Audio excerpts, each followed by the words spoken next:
वजन कमी करायचं आहे तर ही सूपची रेसिपी फक्त तुमच्यासाठी. या सूपने तुमचं वजन नक्की कमी होईल.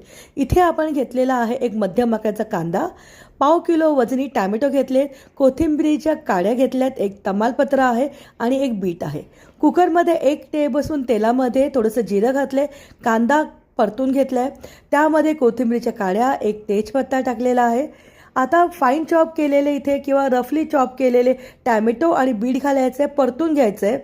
1 लिटर पाणी घातलेलं आहे. पाण्याला उकळी आल्यानंतर कुकरचं झाकण लावायचं आहे आणि इथे आपल्याला 3 ते 4 शिट्ट्या घालायच्या आहेत. 3 ते 4 शिट्ट्यांमध्ये मस्तपैकी टॅमॅटो आणि बीट शिजतो. थंड झाल्यानंतर कुकरमधून हे पाणी आपल्याला गाळून घ्यायचं आहे. आता टॅमॅटो, बीट आपल्याला मिक्सरला ग्राइंड करायचं आहे. तेजपत्ता काढून टाकूया.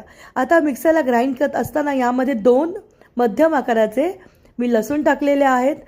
गाळून घ्यायचं आहे आपल्याला ही पूर्णपणे प्युरी जी आहे ती.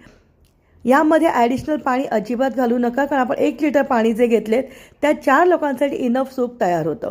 आता चवीप्रमाणे यामध्ये आपल्याला मीठ आणि मिरीपूड घालायचं आहे. मिरीपूड तुम्ही तुमच्या आवडीप्रमाणे कमी जास्त करू शकतात. परत इथे आपल्याला गॅसवरती एक उकळी काढायचं आहे. तयार झाले अप्रतिम चवीचं वजन कमी करण्यासाठी असं टॅमॅटो बीटरूटचं सूप. वरतून 1 टेबलस्पून इतकी मी फ्रेश क्रीम टाकलेली आहे. फ्रेश क्रीम ही डाईटमध्ये चालते. रेसिपी आवडली तर